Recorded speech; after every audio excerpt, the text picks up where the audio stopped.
நாவல் தொடர் தொலைதூர கனவு பாகம் 5.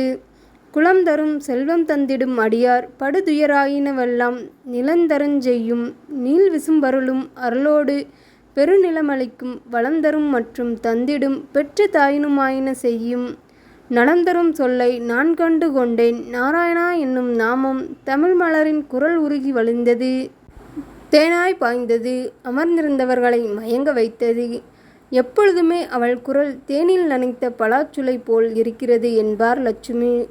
கரகரப்பு கடுமையாக கட்டையாக இல்லாமல் மென்மையும் நெகிழ்வும் கலந்து இருக்கும்.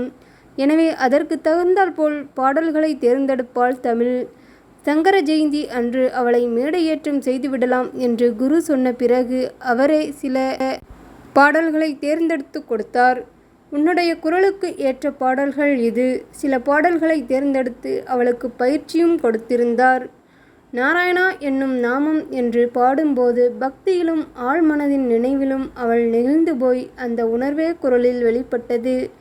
ஒரு நிமிடம் நிதானித்து மீண்டும் நாராயணா என்னும் நாமம் என்பதை திரும்ப திரும்ப சொல்லச் சொல்ல ஆடியன்ஸுக்கும் கூட சேர்ந்து பாடியது.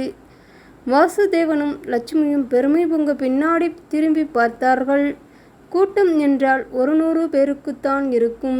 அந்த பகுதியைச் சேர்ந்த மக்கள் என்றாலும் அனைவரும் ஆடாமல் அசையாமல் இருந்து கச்சேரியை ரசித்து கொண்டிருந்தார்கள். அது ஒரு சின்ன மண்டபம்தான். அவர்கள் தெருமுனையிலேயே இருந்த சாரதா மடத்திற்கு சேர்ந்த மண்டபம். அந்த மண்டபத்திற்குள் ஒரு மேடை போட்டு கச்சேரி ஏற்பாடாகி இருந்தது. திடீரென்றுதான் ஏற்பாடு ஆகியிருந்தது. தமிழ் மிக நன்றாக பாடுகிறாள். ஸ்வர சுத்தம் இருக்கிறது. அவளை மேடையேற்றி விடலாமா என்று குரு கேட்டார். திருமணத்திற்கு நிற்கும் பெண் அவளை மேடை ஏற்றலாமா என்ற ஒரு தயக்கம் அவருக்கு இருந்தது. ஆனால் லட்சுமி, அவளின் திறமையை அடக்கி வைக்கும் எண்ணம் எங்களுக்கு இல்லை. அவள் மேடை கச்சேரிகள் செய்ய வேண்டும். இங்கே சங்கீதத்தில் மிக பிரபலமானவர்களாக வர வேண்டும் என்பது மட்டுமே எங்களுடைய ஆசை. தமிழ் மலரின் ஆசையும் அதுதான். எனவே அதற்கு நாங்கள் வேலி போட மாட்டோம் என்று கூறிவிட்டார்கள். நம் சங்கர மடத்தில் சமஷ்டி பூநூல் நடக்கிறது. சங்கர ஜெயந்தி அன்று தமிழ் மலரின் கச்சேரியை அரங்கேற்றி விடலாமா? ஒவ்வொரு வருடமும் சங்கர ஜெயந்தி அந்த பகுதியில் மிகச் சிறப்பாக நடைபெறும். ஜாதி மத பேதம் இல்லாமல் அனைவருக்கும் அன்னதானம் நடக்கும். மாலையில் ஏறேனும் ஒருவர் கச்சேரி செய்வார்கள் அல்லது கதாகலேட்பம் நடக்கும். இந்த முறை தமிழ் மலரின் கச்சேரி ஏற்பாடானது மிகவும் மகிழ்ச்சியாக இருந்தது. ஒரு மகானின் ஜெயந்தி அன்று அவரின் பரிபூரண ஆசி தமிழ் மலருக்கு கிடைக்க வேண்டும் என்று விரும்பினார் வாசுதேவன். ஆதிசங்கரரை பற்றி முதல் பாட்டை ஆரம்பித்த உடனேயே களை கட்டிவிட்டது. அவரின் சாகித்யங்களில் இருந்துதான் பாடல்களை எடுத்திருந்தார் குரு. தெளிவான உச்சரிப்பு, கீறல் இல்லாத குரல், ஆழ்ந்து உணர்ந்து லயித்து பாடுகிறாள் என்பது அந்த ராகத்தின் பாவத்திலேயே தெரிந்தது. எளிதான மேக்கப் தான். லட்சுமி சொல்லிவிட்டார். படாடோபம் எப்பொழுதும் வேண்டாம். நாம் எளிமையாக இருப்போம். நம்மளுடைய பிரபலம் அமோகமாக இருக்கட்டும் என்று கூறிவிட்டார். தமிழ் மலருக்கு அலங்காரங்கள் எளிமையாகத்தான் இருந்தது. எளிமையாக இருக்கவும் அவளுக்கு பிடித்திருந்தது. அவள் வாசுதேவனின் அம்மாவைப் போல் திருத்தமான முகம், குண்டு கண்கள், வரைந்தது போல் உருவம், கருகருவென்று அலை அலையாய் கூந்தல் இடுப்பு வரை நீண்டிருந்தது. மாநிறம் என்றாலும் அதை எடுத்துக்காட்டும் விதத்தில் ஆடைகள் அணிவாள். காதில் ஜிமிக்கி, கழுத்தில் ஒரு நீண்ட செயின், உள்ளங்காலத்தில் சின்ன உருண்டை மாலை, கைகளில் 2 தங்க வளையல்களோடு புடவைக்கு மேற்றான கண்ணாடி வளையல்கள் போட்டிருந்தாள்.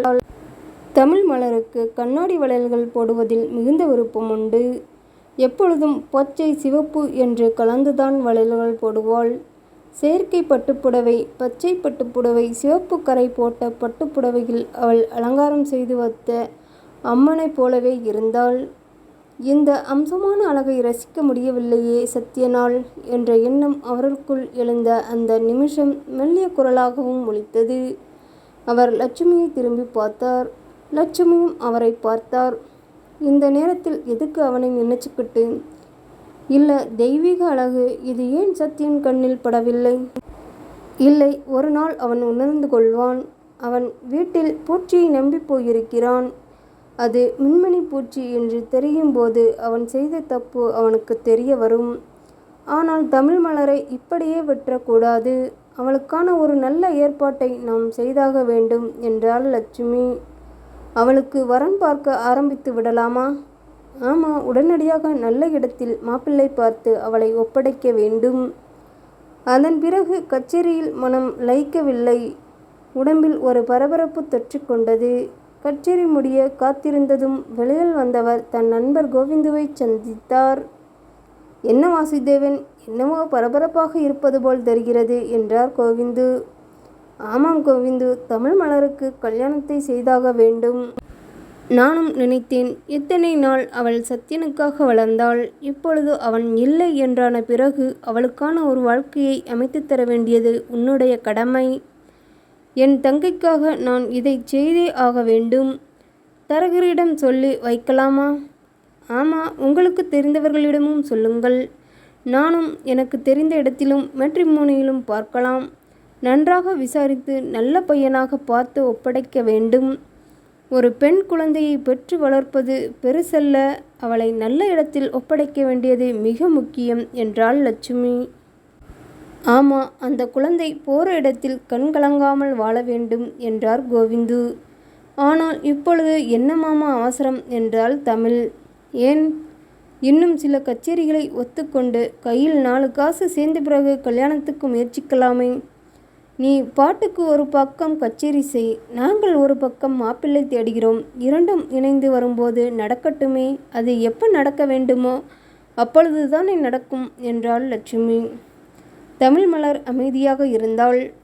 என்ன விஷயம் தமிழ்? இல்லை மாமா, நாராயணா என்னும் நாமம் பாடும்போது எனக்கு சத்யனின் ஞாபகம். அவன் பெயர் சத்யநாராயணன். எல்லோரும் சத்யன் என்று அழைப்பதால் அவள் அவனை நாராயணன் என்றுதான் அழைப்பாள்.